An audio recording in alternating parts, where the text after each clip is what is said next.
Dartmoor Prison, isolated from the outside world by walls of granite.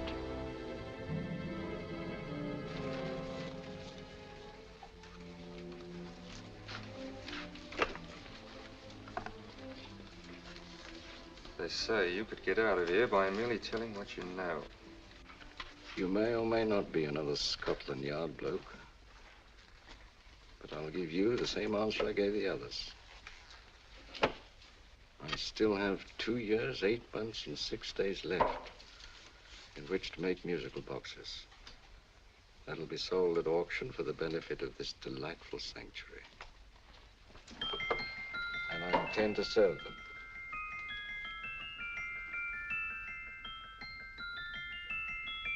Move along. And now we come to the next object on our list, or I should say objects, because there are 3 of them. Now, ladies and gentlemen, these can be bought together or separately. Now, these beautiful little musical boxes only arrived this morning, and I didn't intend to put them on the auction block until later, but I'm going to sell them now. So, good friends, as our old pal Mark Antony used to say, lend me your ears. And what do you hear? Right. The beautiful tinkle tinkle of a musical box. What a lovely trinket. What a beautiful gift. Created and made by loving hands. A thing of beauty and utility. I was going to start with £5. It's a bargain, £5. Do I see any hands? If there's a connoisseur in the house, will go £3 for it. £2. £1. 10 shillings. Thank you, sir. Ladies and gentlemen, 10 shillings is offered for a musical box you couldn't buy anywhere in London for less than £5. It'd be stealing to let it go for 10 shillings. Like taking milk from a baby. All right, we're selling for 10 shillings. 10 shillings, 10 shillings is offered, 10 shillings is offered, 10 shillings is offered. And anybody give me £1? Want to give me £1? Oh, won't someone give me £1? £1, £1 is offered, £1 is offered, ladies and gentlemen, £1 is offered. It's against you, sir. Will you go to £2? Will you go to £2, sir? £2, £2 is offered, £2 is offered, going once, twice, third and the last call. Sold to the gentleman for £2. Sorry, my dear.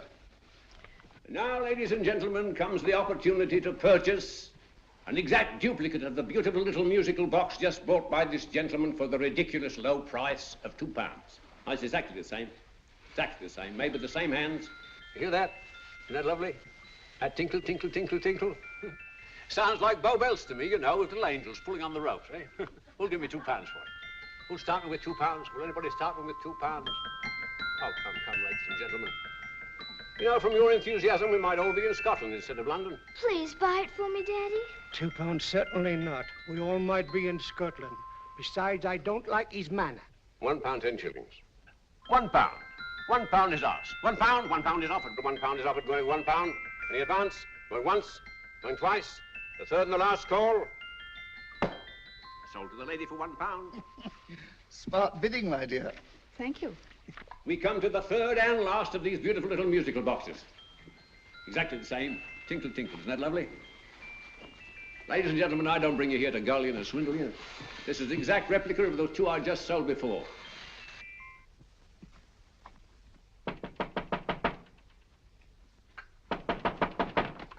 We're closed. But this is extremely important. Come in, sir, come in. I'm sorry to disturb you, but I was unfortunately delayed from arriving in time to bid on certain articles which I was rather anxious to obtain. Oh, perhaps they weren't sold, sir. We are carrying several things over. What might the articles be, sir? 3 identical musical boxes, about so large. Oh, I'm sorry, sir, but they were sold. Pity you weren't here to bid on them. They didn't bring anything like the real value. I'm most anxious to obtain them. I wonder if your records would show who the purchasers were. Oh, we don't usually give out that information, sir. For certain, shall we say, sentimental reasons, I'm most anxious to get in touch with the purchasers. I'd be willing to pay, shall we say, £5. Well, for certain sentimental reasons, sir, we'd be very happy to oblige. Alfred, today's sales. The 3 musical boxes. Musical boxes, oh. Ah, here we are. The first purchase for £2 from Mr. Julian Emery, 52 Portman Square. Write these addresses down, Alfred. Yes, sir. Second didn't leave any name. Well, how unfortunate. I think she's a dealer. You see, they don't like us to know where the things are going. On account of the profits. You say the second purchaser was a woman. Can you give me a description of her? Oh, she was a young woman, fairly tall, slender. She had a light complexion and dark hair, and she was wearing A grey suit, don't you remember? That's right. She probably runs a gift shop. She paid £1.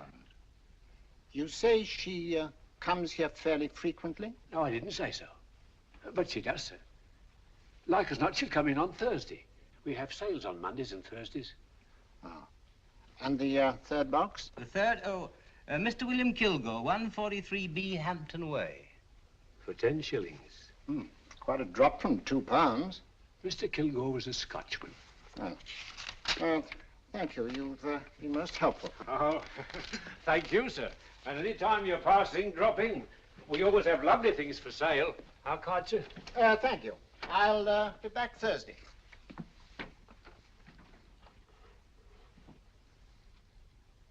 The message reached us too late. Musical boxes are being sold. Well, let's get out of here.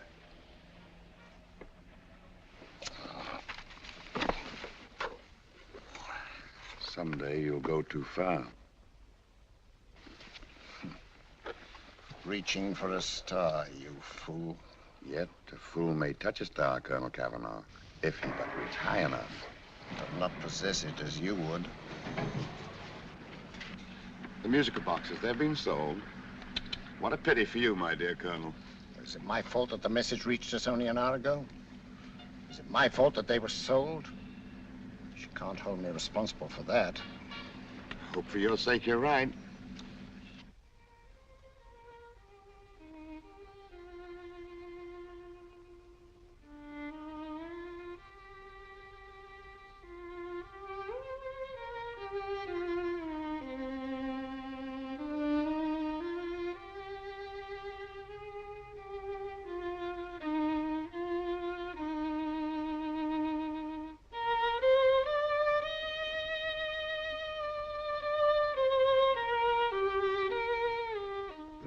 Upon you tonight at 7:45, a gentleman who desires to consult you upon a matter of the very deepest moment.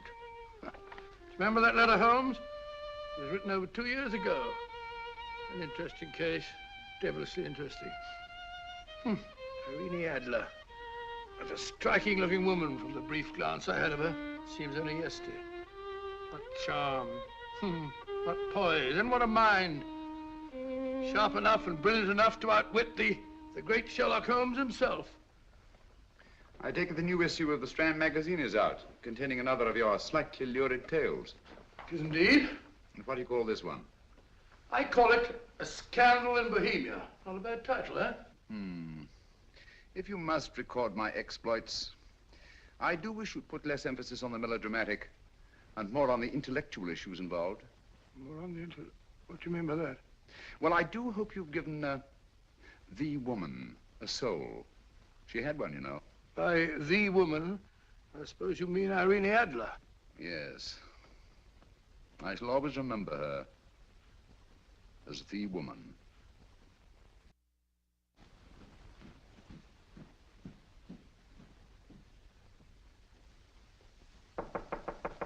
Come in. I think. That's him, old boy. How are you? How are you, old boy? I haven't seen you for years. I want you to meet my old friend Sherlock Holmes. Holmes, this is Stinky. In other words, Julian Emery. How do you do, Mr. Emery? Watson has often spoken of you. Oh, has he?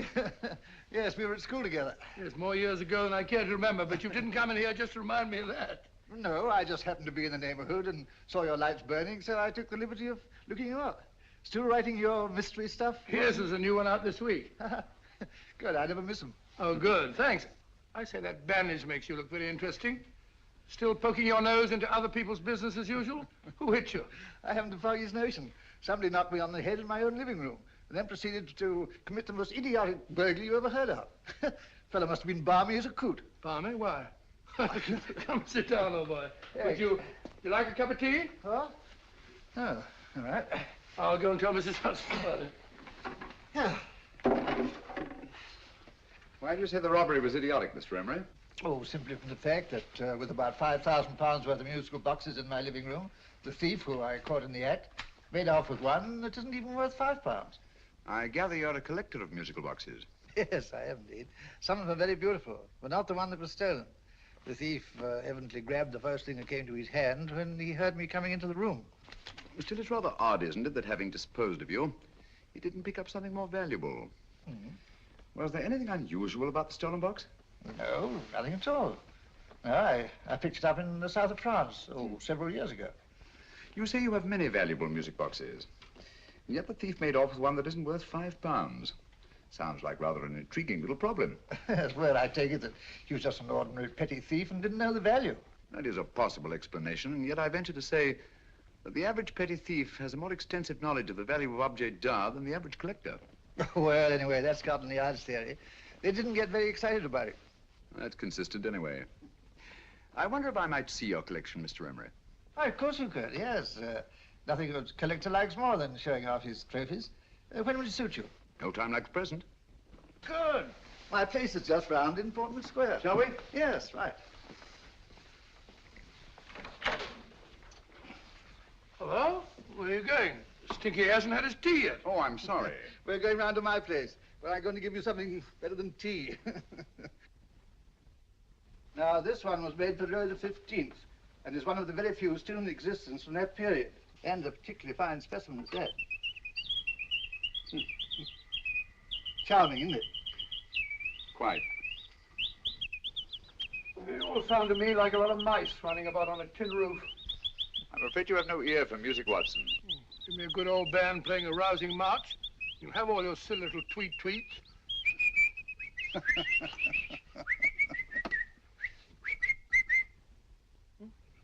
Another one. Excuse me.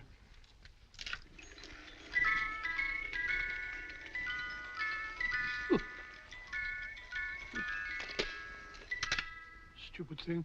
Singing rabbit. What would you say offhand is the value of a box like that, Mr. Emery? Well, it's hard to say offhand, but I think we'll bring about £500 or £600 today. It's the gem of my collection. Yet a thief who steals an oddity like a musical box passes up one worth £500 for one of almost no value at all. Odd.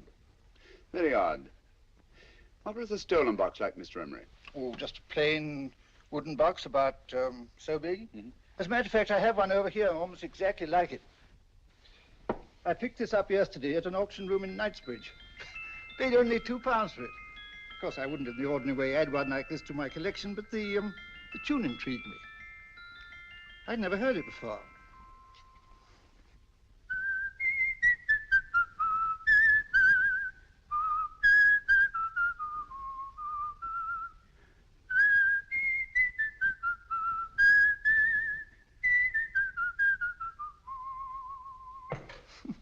You have a remarkable ear for music, Holmes. Rather an unusual melody. Sit down, will you? Thanks. You say you bought that box at an auction sale yesterday? Yes, the Gaylord auction rooms in Knightsbridge. Mm-hmm. Run by old, what's his name? Crabtree. That's the man. At what time was the robbery committed? Oh, about 3 o'clock this morning.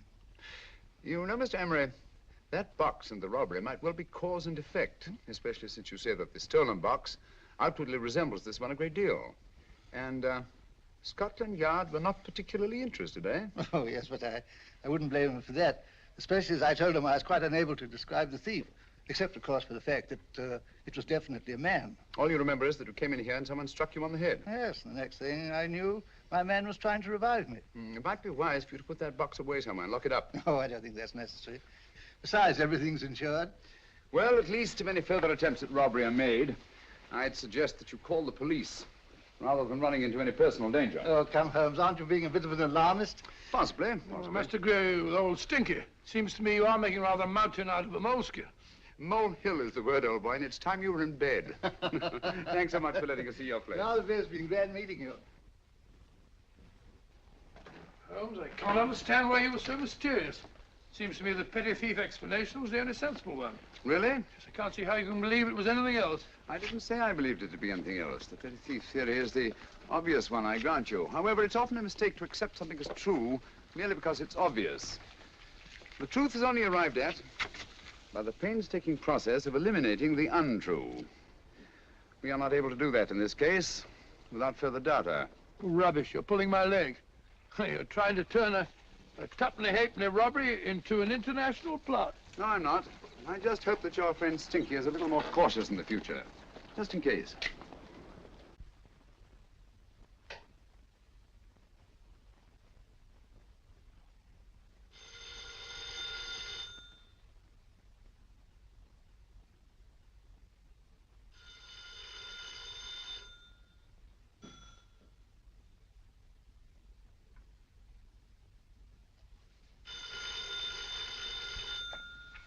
Hello?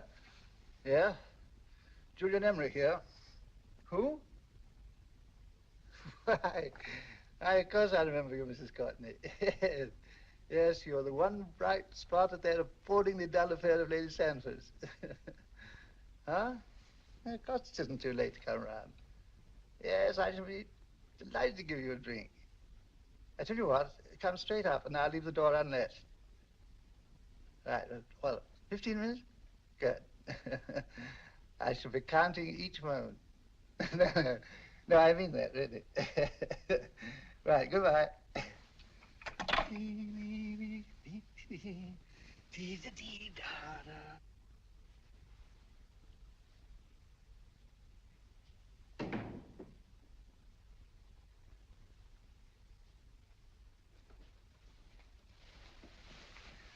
Boo! Oh, you startled me. Did I? Yes. Must be the pixie in me. I know I shouldn't have called you so late, but I was at a party just around the corner, and I remembered your invitation to see your collection of musical boxes. My dear Mrs. Courtney, pleasure is all the greater for being so unexpected. My friends call me Hilda. Thanks. Mine call me Stinky. Stinky, how quaint. Oh, what a perfectly wonderful collection of musical boxes. You know, when you told me you had a collection, I had no idea it was so attractive. Yes. They appeal to the ear as well as to the eye. Oh, what a plain little one.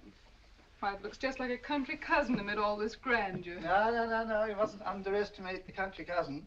Only last night a burglar broke in here, and with all these to choose from, went off with one very much like it. Really? Yes, I don't mind the loss of the box so much, but I do resent this crack on the skull. But it makes you look so interesting. Oh, do you think so? Uh-huh.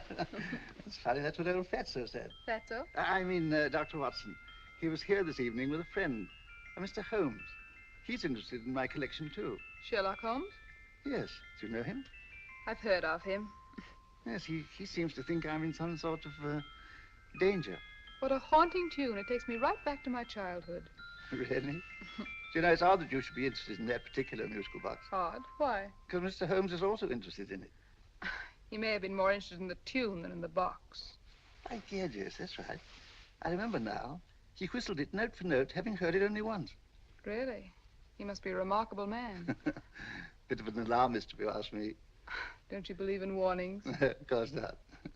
Who'd want a box like that? I would. You're not serious. Oh, but I am. Well, you put me in a very awkward position. I'm a collector, you know. And the collector buys but never sells. But if the price were high enough... The price has nothing to do with it. It's the principle of the thing. Yes, well, we haven't had our drink. No, thanks. I must be getting along. Must you really? I'm afraid so. You're not walking out on me, are you? My reputation. Stinky. I say, you know, you are an attractive woman. Thanks.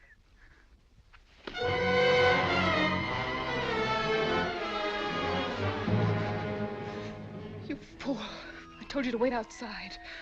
What did you have to kill him for? All I had to do was walk out with this. He held you in his arms. Don't touch him. Don't touch anything. Now get out.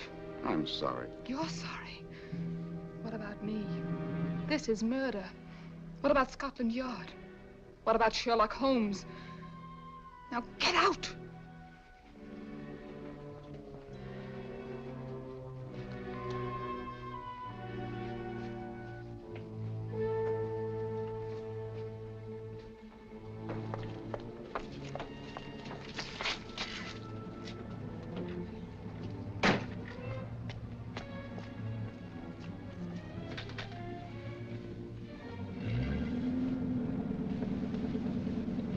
Did you get it? Good. Did you have any trouble with him? Just a matter of murder. Ah, Mr. Holmes. Hopkins. Thanks for coming so promptly. Inspector Lestrade suggested that I call through to you. Mr. Emery was the client of Mr. Holmes, Inspector. Indeed. You didn't mention that when I telephoned you, Mr. Holmes. Well, not exactly a client, Inspector. Sergeant Thompson? He was killed between the hours of 11 and 2 o'clock this morning, Mr. Holmes. Must have been someone he knew, someone of whom he had no suspicion. Poor old Stinky. It's all my fault. I should have prevented this. Well, it's no time to start talking about that now, Doctor. Apparently it's gone. That's the second attempt on the musical box that Emery bought at the auction sale. And this time it was successful. But that box was only worth £2. It was worth a man's life, Watson. I think we'd better pay a visit to Gaylord's auction room and that fellow Crabtree. Inspector, may I suggest that you make a complete search of this flat for a small, plain, musical box about that size. Thank you. Come on, Watson. You say the first box went to Mr. Julian Emery. The second to Mr. Kilgore, 143B Hampton Way. And the third to the unidentified young lady who presumably has a shop and lives near Golders Green. That's right, Mr. Holmes. Isn't it rather strange, Mr. Crabtree, that you should have had 3 identical musical boxes all playing the same tune? Where'd they come from? Dartmoor Prison. Dartmoor? Yeah, we get a regular shipment from there every month. The inmates manufacture them. Well, they make all kinds of things, you know, pipe racks, waste paper baskets, musical boxes. Did you happen to notice if anyone showed any particular interest during the auction in the purchasers of these 3 boxes? Oh, come now, Mr. Crabtree. This is very literally a matter of life and death. Well, since you put it that way, Mr. Holmes, there was a gentleman came in here about an hour after closing time, and he was in an awful state, he was. He gave me £5 to tell him where the boxes had gone to. He said they had a sentimental value for him, sir. Expensive sentiment. Can you describe him? He was tall, distinguished looking, and he had grey hair and a moustache. He was quite a gentleman, sir. What was his reaction when you were unable to supply him with the address of the young lady who owned the shop? I told him the young lady usually come back on Thursday. He said he'd come back on Thursday. Now, that's tomorrow. Thank you, Mr. Crabtree. You've been very helpful. Thank you. Come along, Watson. Where are we going now, Holmes? To the home of Mr. Kilgore, the man who bought the 3rd box.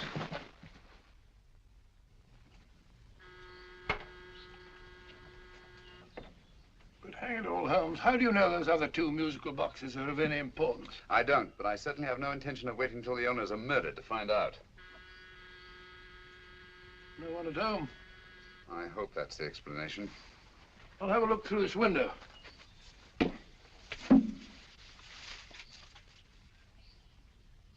Doesn't seem to be anyone there. The whole place seems deserted as far as I can see. Yes. Mr. and Mrs. Kilgore at home? No. When do you expect them? Oh, in an hour or so. There's no use you're hanging about. They don't buy nothing from peddlers. Peddlers? My good woman, this is Mr. Sherlock Holmes. Sherlock Holmes? Oh, go on. Do you mind if we come in and wait? My business is rather urgent. Well, I've got to go out and do my shopping. And I don't know as Mrs. Kilgore like any strangers nosing about. Quite all right, I assure you. Well, I've got to be off. You 2 wait in the parlor. And no smoking either. Mrs. Kilgore says it smells up the house. Funny old girl, Holmes.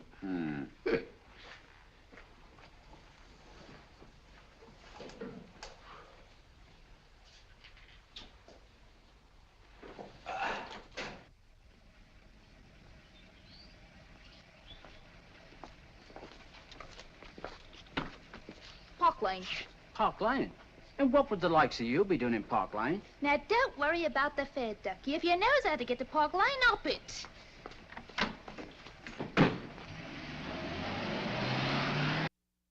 You know, Holmes, I've been thinking. There must have been something hidden in that box of old Stinky's. Stolen jewelry, possibly. What's up, Holmes? Listen. What's just the steam in the water pipes?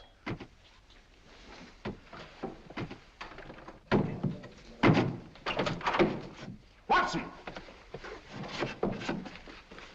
Great Scott! Come on, Holmes. Get on the chair here. It's all right, my dear. There. Now, don't worry. It's all over. There you are, dear. Don't cry anymore. She tied me up and shut me in the cupboard. I know. She won't come back.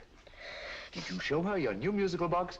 Yes, she said she wanted to hear it play, and as soon as I showed it to her, she grabbed hold of No, I me. know. Now, don't worry. We'll buy you a new musical box. Yes, my dear, the best one in London. Watson. Oh, what a fool I've been. What do you mean, Holmes? She took the musical box out of this house in that market basket, right under our very noses. Why could the Kilgore charwoman want to take the music box? She isn't the Kilgore charwoman. She's a consummate actress. An extremely clever, unscrupulous woman who will stop at nothing. Take care of the child, will you, Wolfella, till our parents get back. Explain everything to them. Of course I will. But, Holmes, where are you going? Somewhere, somehow, I must get to the young lady who bought that third musical box before our opponents find her. I only hope that I won't be too late. Oh, no. No, darling, you mustn't cry anymore. Now, cheer up. Would you like to hear old Uncle make a noise like a duck?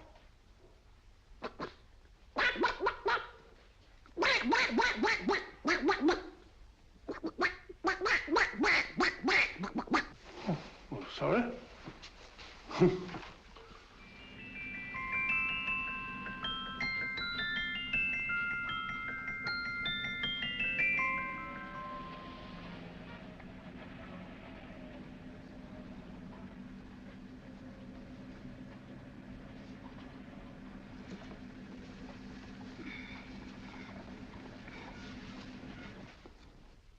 And now, ladies and gentlemen, how much am I offered for this beautiful lace Dresden china figurine? A lady of the French court. Now, this is the genuine article. What a beautiful ornament for your mantelpiece. Or you could use it as a centerpiece on the dining room table. Now, will somebody start me for £10? Will somebody start me for £10? £8? £7? All right, £5 is offered, £5 is offered, £5 is offered, £5.10, £5.15, £5.15.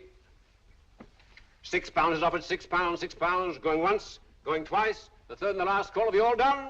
Sold to the lady from Twickenham for £6. Next, we have a real museum piece, ladies and gentlemen. A fine 19th century doll. The costume an exact replica of the holiday clothes worn by the Hungarian peasant women. Now, ladies and gentlemen, an article like this would cost you from £15 to £20 in a West End shop. I'm not going to ask you for anything like that. Who'll give me £2 for it? £2. Anybody offer me £2? £2 for the Hungarian? £2? £1. What? Anybody give me £1? Anybody offer me £1 for the doll? £1 is offered, ladies and gentlemen. £1 is offered. Now, I'm not going to waste your valuable time or mine in trying to get one half of what this beautiful doll is worth. If the young lady can steal it for £1, that's her good fortune. So it's going once, it's going twice, the third and last call. Any more? Sold to the young lady for £1. And now, ladies and gentlemen, may I draw your attention to something which may be a great surprise to you, worthy of any collection. The only other one like it is in the British Museum. It's a Ming vase of the 7th dynasty. This vase lay in a large collection somewhere outside Rome for over 2 centuries, I understand. It was discovered there by the noted antiquarian, Sir Andrew Coppleston. Now, some of you may remember Sir Andrew Coppleston. Besides being a noted traveler and antiquarian, he's also a gentleman rider.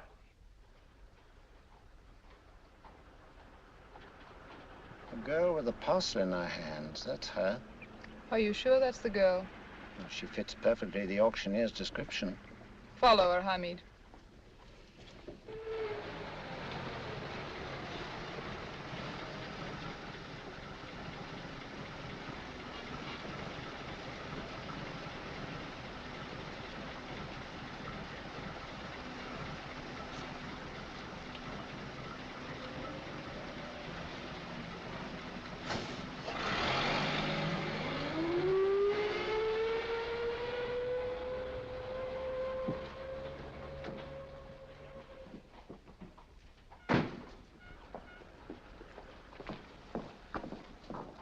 It's lovely, dear. And only £1.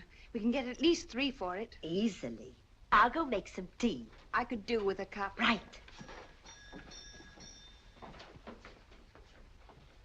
Good afternoon. Good afternoon. I'm looking for a birthday gift for a 7-year-old girl. What would you suggest? We have some lovely dolls. Now, this Hungarian I think peasant- she has enough dolls already. Books are always welcome. Well, I'm looking for something a little different. Well, that's rather cute. What is it? Oh, that's a musical box. Children always love them. And this is an exceptionally nice one. It plays many tunes.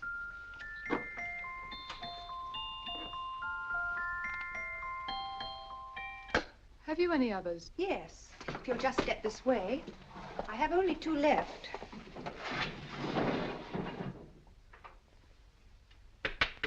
How nice.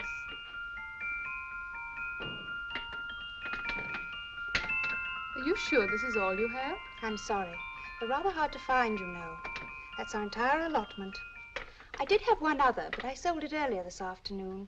But it was only a plain wooden one. It wouldn't have been a very nice gift for a child. Really? Do you happen to know who the purchaser was? Why, yes. He left his card, just in case anyone should inquire for him.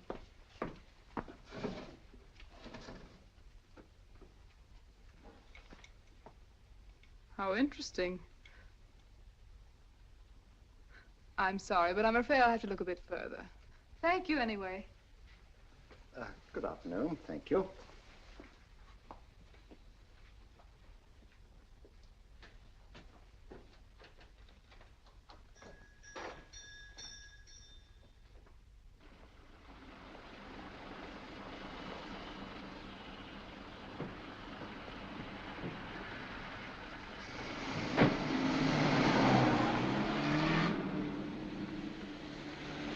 Heavy! Follow that cab. Here, now, what? Scotland Yard. Hop in.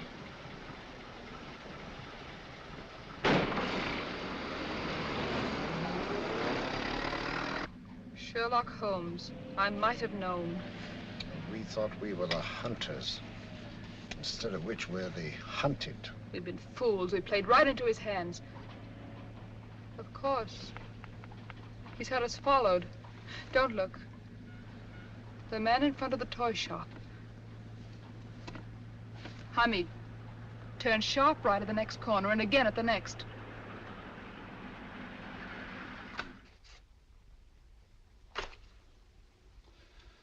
No photograph of her, Commissioner, as I expected. She's not a known criminal. But how do you expect to know if you do find her? After all, she was disguised as a charwoman. Don't worry, old fellow. If I ever see her again, I'll recognize her. Well, it won't be long till we know who they are and from where they operate. Who's covering them? Sergeant Thompson's following them, sir. They won't get away from him. He's a good man. We could have arrested them at Clifford's toy shop if we had any proof. But we know that they killed Emery. Proof, my dear fellow. We must have proof. We have x-rayed it, sir. There's nothing whatever concealed in the box. We'll have a look at the plates.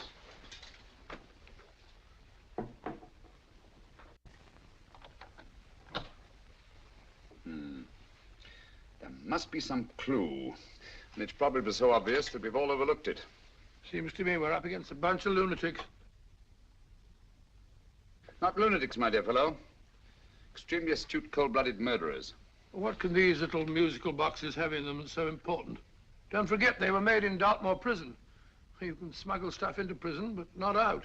Do you want us to break the box apart, sir, to see if there's anything the x-ray hasn't caught? No, not yet. Do you mind if I take it? Certainly. Thanks.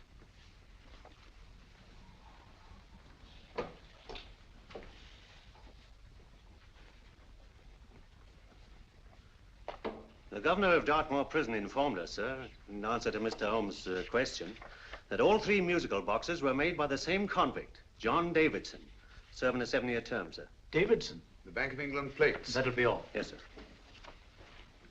Now we're getting somewhere. Wait a minute. How did you know about the plates, Mr. Holmes?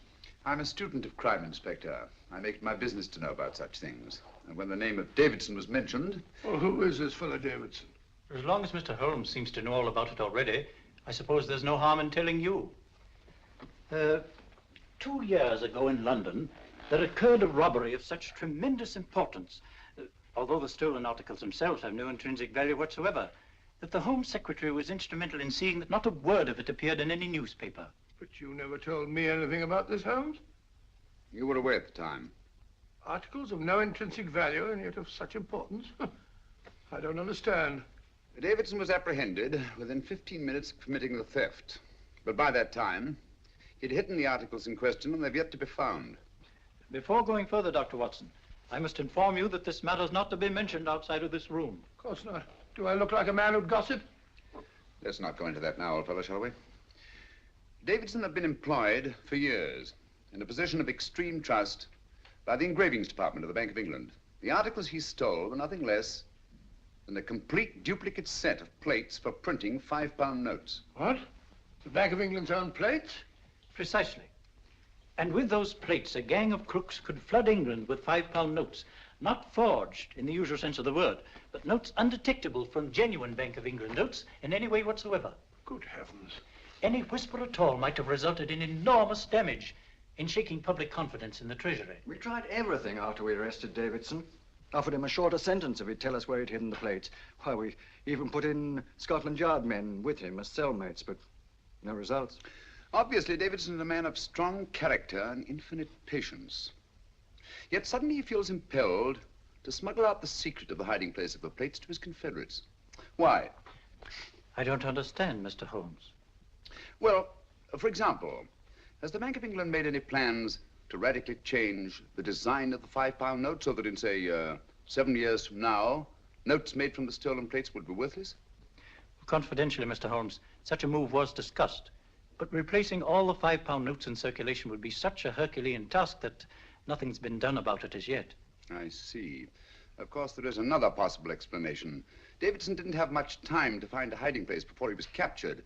He may be afraid that the plates will be accidentally discovered before he's released. Hence his anxiety to communicate their whereabouts to his confederates as soon as possible. I believe you've hit it, Mr. Holmes. I'm sure that the message is contained in this musical box. Or rather, in all 3 musical boxes, since possession of all 3 seems to be essential. Our opponents have 2/3 of the puzzle, we have 1/3.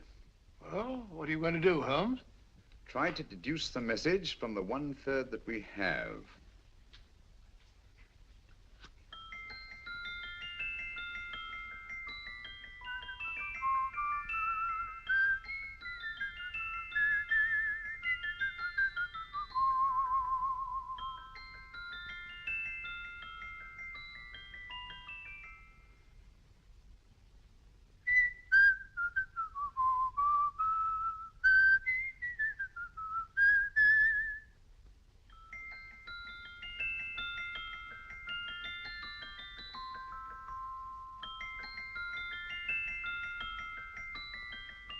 It's the same tune as the one played by Emery's musical box.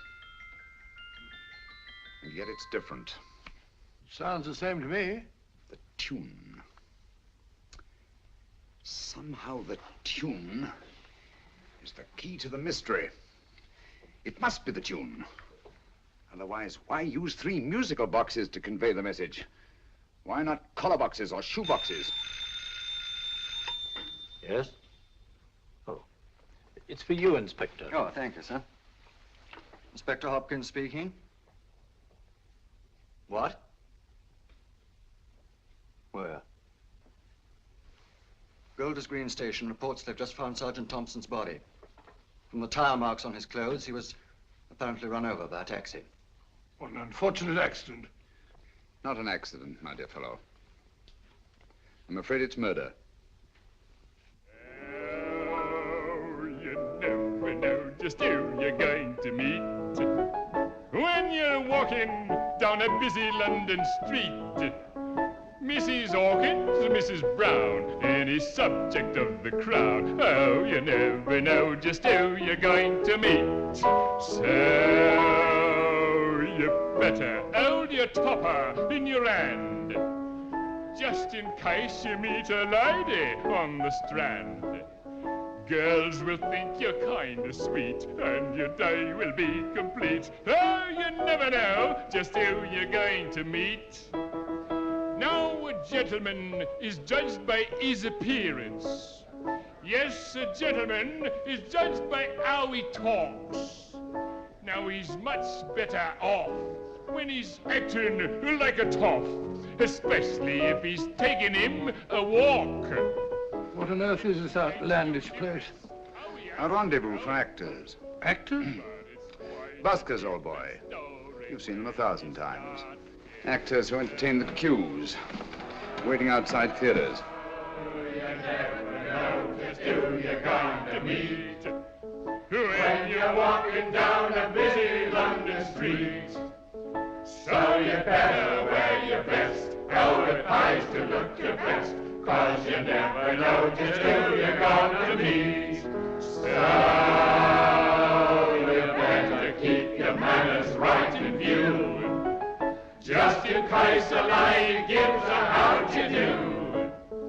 Keep your trousers in a pleat, shine your shoes and keep them neat, 'cause you never know just who you're going to meet. Blimey.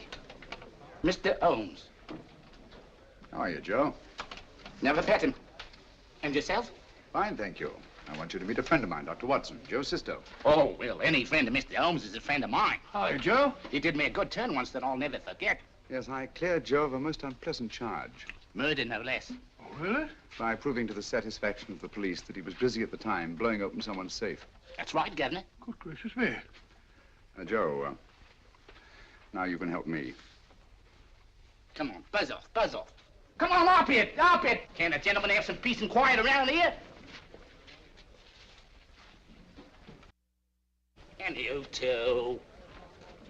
There you are, Mr. Holmes. Now we can have some peace and quiet around here. Thank you, Joe. There's £5 in this for you. Well, I wouldn't want to take it on myself, sir, but I can get somebody to do it for you for half of that. You don't know what the job is yet. For £5? Murder, ain't it? What?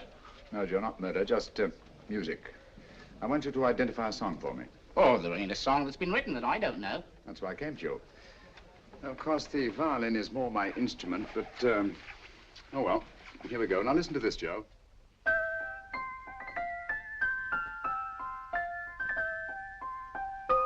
Wait a minute. You're playing that wrong. That should be E natural, not E flat. You know the song? Oh, yes. It's an old Australian song called, The Swag Man. But you're playing it all wrong. That's what I hoped you'd say. Now, listen again, Joe.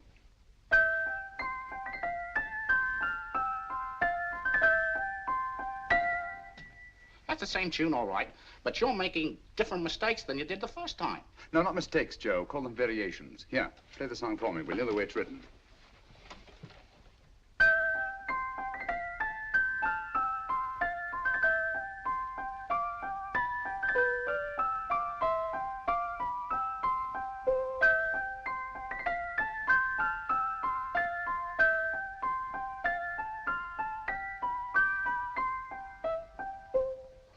There you are.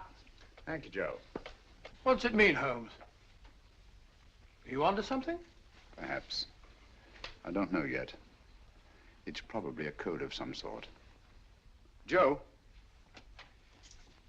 could you write the song down for me, the way it was originally written? Oh, sure, Mr. Holmes, but it'll take a few minutes. Here, Mabel.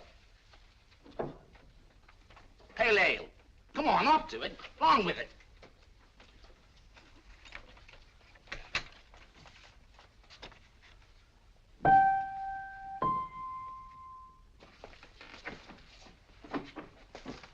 Well, obviously it isn't the lyrics. No combination of those words made any sense at all.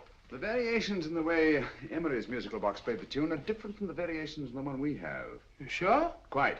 You see, I took the trouble to memorize the tune as played by Emery's box that night we were with him in his flat. Holmes, you amaze me. Elementary, my dear fellow. One of the first principles in solving crime is never to disregard anything, no matter how trivial. But why were 3 boxes? Why not 1? Because the message was obviously too long to be conveyed by any one variation. Then there's the 3rd box, the one that woman took from the Kilgores. That contains yet another set of variations. Yes, well, it's all beyond me. Well, all we have to do now is to find the secret of the variations. Not a very easy problem to solve, my dear fellow.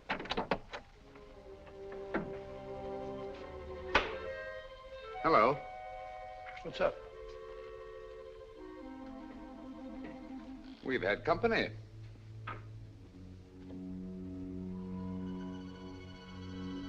I say, this is outrageous. Ask Mrs. Hudson to come in here, will you? Right.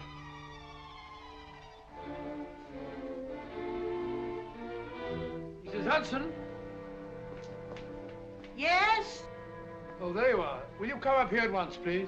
Oh, coming, sir.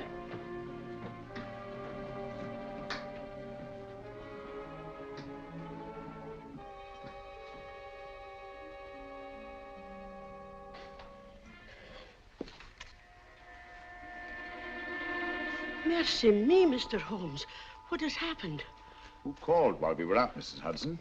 Just a young lady. The one who said you wanted her to wait for you. And a nice-looking old gentleman with Our her. friends again, Watson. Friends? What did the young lady look like? Oh, I couldn't see her face. She had a heavy black veil on. But she had such a nice way with her. Oh, I'm sorry, Mr. Holmes, if I've done anything wrong. But you did say I should always let clients come in and wait for you. Don't worry, Mrs. Hudson, don't worry. You had no way of knowing. It's quite all right, quite all right. Now, don't worry, Mrs. Hudson. Don't worry. Well, where on earth's the musical box? They didn't get it. Didn't get it? Where is it? It's in your hand. Huh? In that biscuit jar. Take the biscuits off the top. Now put your hand inside, and you'll find the music box. Well done, Holmes. Well done. Amazing.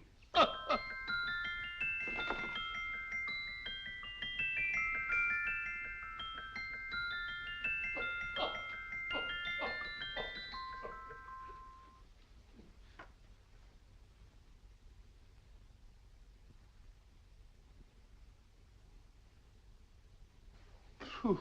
Nice fresh smell. Like a pub after closing time.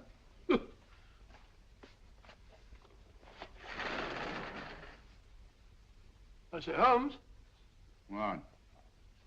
it's morning. Allow me to congratulate you on a brilliant bit of deduction.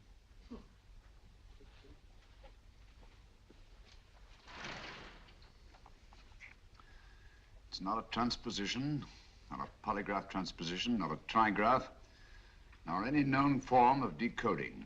How about the Morse code? Have you tried that? Yes, at about 3 o'clock this morning. I'm sorry, old man. I was only trying to help.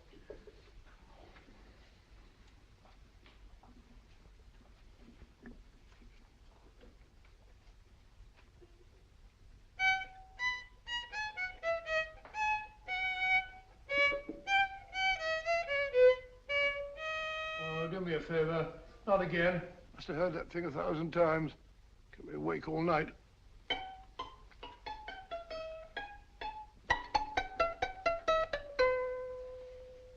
Not a very distinguished composition, I grant you.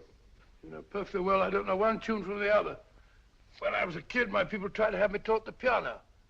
I've always felt sorry for that old teacher of mine. The poor old girl finally reached the point of numbering the keys for me. 1, 2, 3, 4. Even then, I never progressed beyond it. Numbering the keys, Watson. The 19th key of the keyboard is the 19th letter of the alphabet. S. Here. Write it down when I give it to you, old fellow, will you? The first altered note. Write S first. Now, the 8th key is H. The 5th key, E. The 12th key, L. The 6th key, F. S-H-E-L-F. Shelf. Your piano lessons were not in vain, old fellow. You've solved it. Thank you. Thanks, old bean. Hold it. We now have 2/3 of the message. Behind books, 3rd shelf, secretary, Dr. S. Presumably, these are the first and second portions of the message. And this gang has the first and third parts of it. Precisely. Then it's a stalemate? Yes, Commissioner, but we can't leave it like that. There's no doubt in my mind that they'll try to secure our third of the message that's missing. Well, I assume you've taken every precaution to guard the Clifford music. Oh, yes, it's carefully hidden at Baker Street with Dr. Watson on guard. However, I'm reasonably certain that, difficult as it may be, we can find the plates even without the missing part of the message. Behind books, 3rd shelf, secretary, Dr. S. Well, outside of the fact that Davidson hid the Bank of England plate somewhere in London, Mr. Holmes, I don't see that we've progressed at all. Allow me to point out to you, sir, the key words Dr. S. It looks as if the plates were hidden in the house of a doctor. Whether S stands for his first or last initial remains to be determined by a process of elimination. Well, there must be 10,000 doctors in London with S for a first or last initial. Precisely. And every one of them will have to be questioned in person. That's why I say this is a task for Scotland Yard. It's a task, all right. But Scotland Yard has searched worse haystacks and found a needle. Well, for the time being, I'll leave the matter in your hands, gentlemen. We'll call you if and when we get a lead on our mysterious Dr. S. Thank you. In the meantime, I intend to follow up a little clue concerning a cigarette.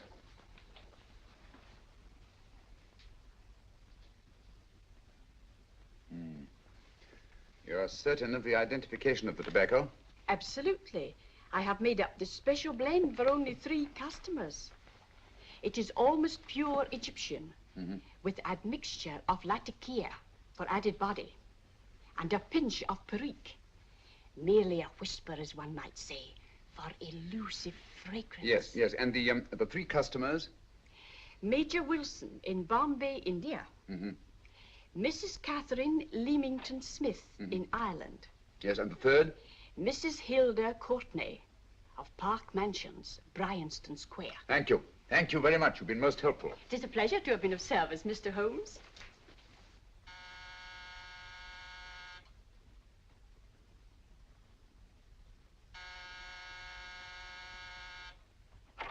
Yes? Mrs. Courtney? Yes. My name is Sherlock Holmes. Oh, do come in. Thank you. I've heard of you, of course, Mr. Holmes. I believe we have a mutual friend in Sir Edward Brookdale. He's spoken to me of you quite often. Indeed. And to what good fortune am I indebted for this visit? I think you know Mrs. Courtney. Well, I did get a summons for speeding last week. But outside of that, I don't think I'm of any interest to the police. Oh, come now, Mrs. Courtney. You seem to forget that you and I have met before. I'm sorry. I'm sure I would have remembered meeting the great Sherlock Holmes. Please sit down. Thank you. You say we met before. Yes. At the home of Mr. and Mrs. Kilgore, 143B Hampton Road. Kilgore? I don't think I know anyone of that name. Well, I didn't say you knew them. As a matter of fact, you called on them when they were out. I don't understand, Mr. Holmes. Really? And you were dressed rather differently. Indeed. Cigarette? Thank you.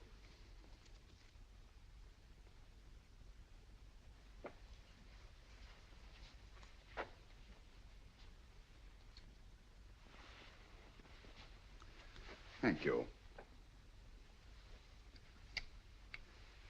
You know, Mrs. Courtney, people generally forget, in assuming a disguise, that the shape of the ear is an almost infallible means of recognition and identification to the trained eye. Evidently, you've mistaken me for someone else. Oh, no, not at all. Though naturally, I expected your denial. But when you paid your visit to my rooms at Baker Street, you carelessly left behind another identification. They're, identical, aren't they? Yes, I must admit they are. You see, Mr. Holmes, to catch one as clever as you, I had to use a very special lure. I knew you'd be unable to resist the bait of my cigarette, having read with great interest your monograph on the ashes of 140 different varieties of tobacco. I should advise you not to move, Mr. Holmes. I must congratulate you on your ingenuity, Mrs. Courtney. It was indeed a brilliantly designed trap. Thank you, Mr. Holmes. Praise from a master is indeed gratifying. I shall always cherish the memory of your flattering words. Memory? Precisely. I'm afraid these gentlemen have a most regrettable task to perform. Unless, of course, you care to turn over the missing musical box with your pledge to take no action against us in the future. I'm afraid that will be impossible. I thought that would be your answer. Hamid! Careful! Careful. There's no need to be unnecessarily rough with our distinguished guests. You realize, Mr. Holmes, that your demise will not take place here. The corpus delicti, you know. Well, naturally. Shall we go? It's so fearfully awkward having a dead body lying about. Don't you agree, Mr. Holmes? Another dead body shouldn't weigh too heavily on your conscience, Mrs. Courtney.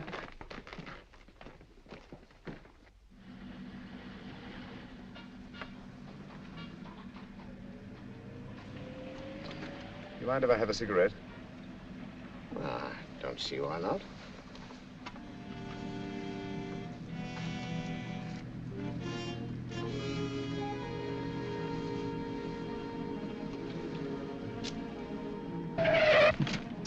Be careful, Hamid. It's the brakes, they bind.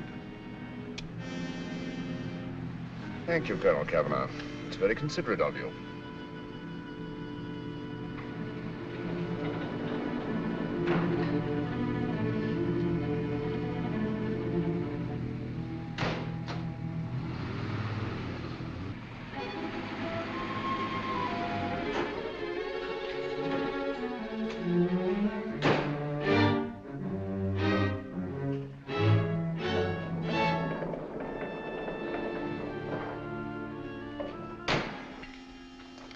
You'll be happy to know, Mr. Holmes, that your death will be a painless one. Hamid, attach this to the motor of the taxi. That little attachment, my dear Mr. Holmes, contains the deadly fluid known as monosulfide. The Germans use it with gratifying results in removing their undesirables.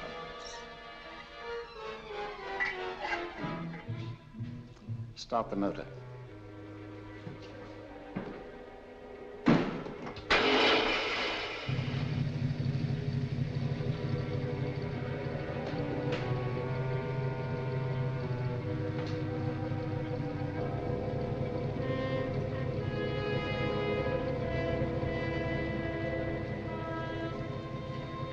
Tape his mouth.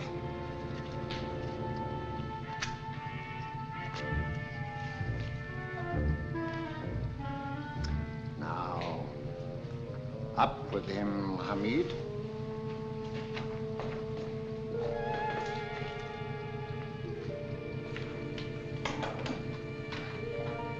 You find yourself like Muhammad's coffin, Mr. Holmes, suspended between heaven and earth.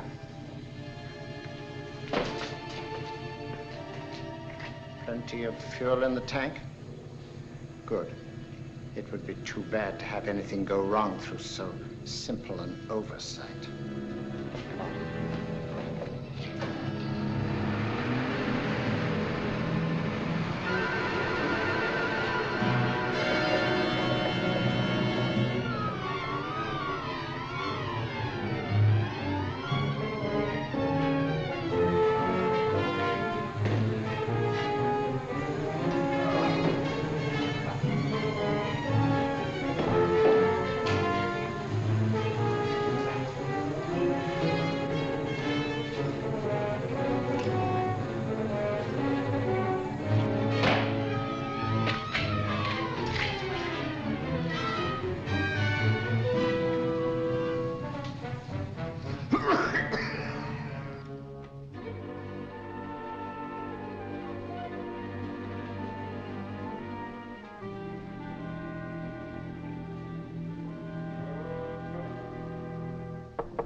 Good afternoon. Mr. Sherlock Holmes? No, I'm Dr. Watson. Oh, of course, Dr. Watson. How stupid of me. Oh, so this is stupid of me. Won't you come in? Well, I really came to see Mr. Holmes. Oh, I'm afraid he's out. I don't know when he'll be back. Perhaps there's something I can do. Won't you sit down? Thank you. You know, Sherlock Holmes and I have been engaged on a great many cases. Oh, really? Yes, indeed. As a matter of fact, this very moment, we're involved in one of the most baffling... Oh, well, won't you tell me your trouble? I may be able to help you. That's very kind of you, Dr. Watson. Perhaps if I wouldn't be imposing too much. Imposing? Oh, there's no imposition. No imposition at all. A pleasure, I assure you. Now, tell me all about it, Miss Williams. Mrs. Williams. I live in Surrey, Dr. Watson, and I've come up to London in sheer desperation. My only sister has disappeared, and the local police seem utterly unable to find her. Well, Holmes and I solved a case exactly like that once. Very interesting as far as I remember. I call it the adventure of the solitary cyclist. Oh, sorry. Now I come to think of it, it wasn't so very similar. Entirely different. I don't think what I was saying. Where were we? She's only 17, Dr. Watson, and until she disappeared last Thursday, she seemed to be in the best of spirits. Possibly a romantic entanglement? Oh, no, nothing of the sort. She left no note, didn't even pack a bag, no explanation. She just started to walk to the village from our house in broad daylight and simply vanished from the face of the earth. Oh, there. Might I have a glass of water? Please, glass of water. Have one in 1 minute.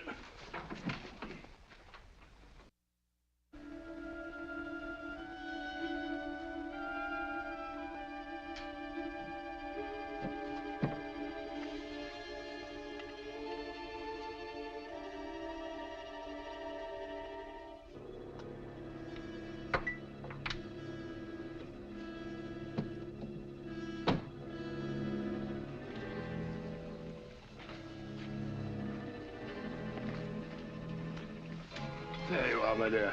Thank you, Dr. Watson. No, you're not to cry anymore. You must pull yourself together. Oh, I feel much better already knowing that you're going to help me. Oh, Dr. Watson, look! Good heavens! Oh.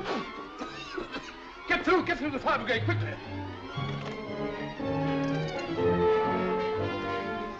Haven't you a fire extinguisher? By Jove, we have in the kitchen.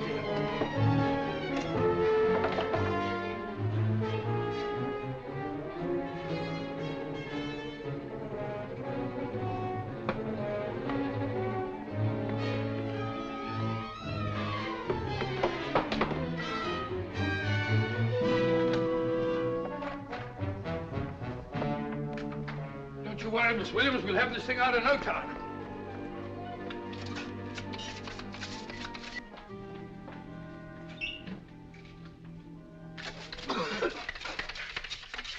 That's got it. Get some air.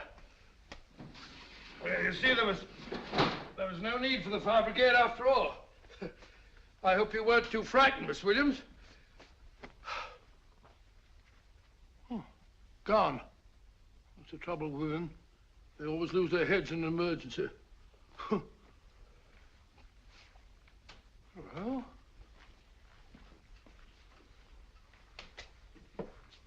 a musical box. Great Scott! Miss Williams!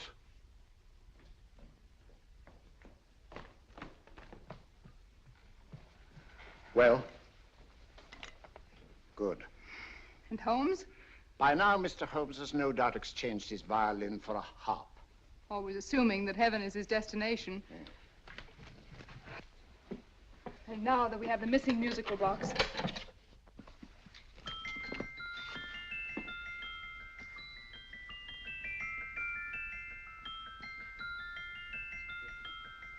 Nineteenth note. 19th letter. Yes. He hasn't been there, you say? Holmes, where on earth have you been? I've been trying to get you at the club, at Scotland Yard, all over London. You were looking for me in the wrong places.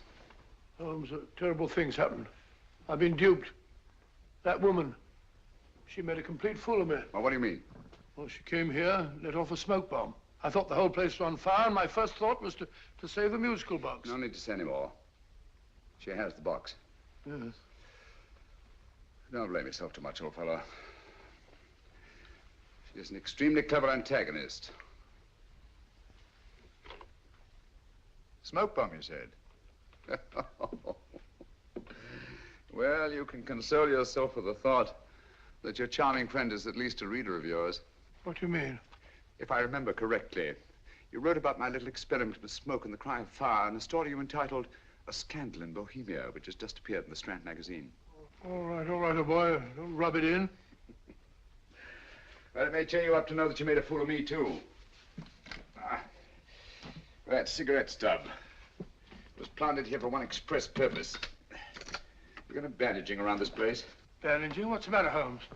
You hurt? Explanations will have to wait until later. At the moment, we're faced with a problem which I fear is insurmountable. Come over here, old boy, will you? Right. Our opponents are in possession of all three parts of the code. And here are we, while the Bank of England plates pass into their possession. Cheer up, old fellow, cheer up. As Dr. Samuel Johnson once said, there's no problem the mind of man can set that the mind of man cannot solve. What's that, old fellow? I was just quoting Dr. Samuel Johnson. He said there is Thank no... you, Watson. Thank you. Leaving the front reception room, we come into the main hall, where Dr. Johnson was in the habit of passing through to have his meager meals in the dining room opposite, in company with his friend and biographer, James Boswell. We will now pass up the stairway, which remains in its natural wood finish, just as it was when the good doctor was here. The framed etching on the wall is believed to have been presented to Dr. Johnson by the distinguished painter, Sir Joshua Reynolds. I've been told here that that picture was given in by Mrs. Thrale, and it's definitely not a Reynolds. Is that important, my dear? Oh, I'm sorry. This way, ladies and gentlemen, please, this way. Move along, children, move along. The secretary's not on this floor. Patience, Hamid. I have a feeling My that... dear Colonel, with Sherlock Holmes out of the way, what could go wrong?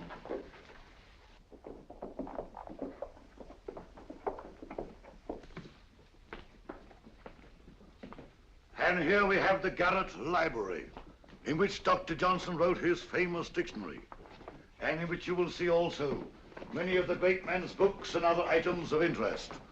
Step forward, ladies and gentlemen, please, step forward. Standing in the corner is the secretary, which contains many of the original works by the literary genius.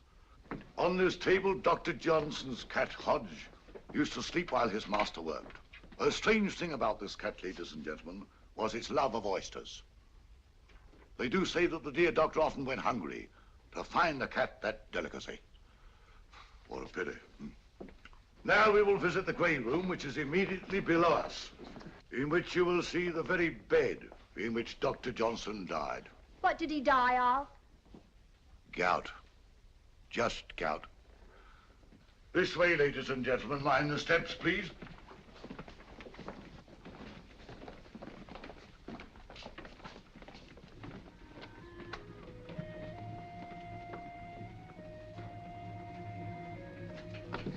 Your keys.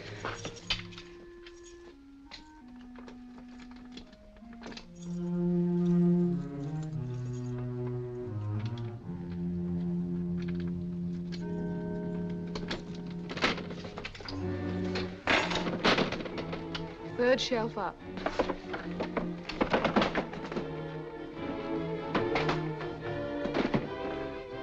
The knife.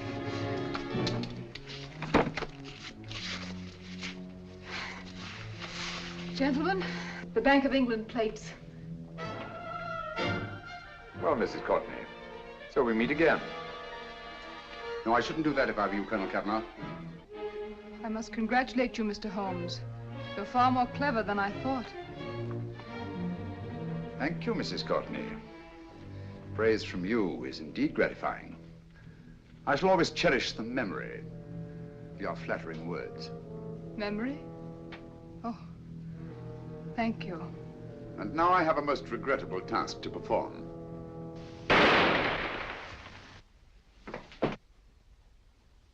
Holmes! Coming, Holmes! Holmes, you all right? Perfectly, thank you, old fellow, but I think this gentleman on the floor requires some medical attention. We must see that he looks his best, you know, when he's hanged. Take them in charge.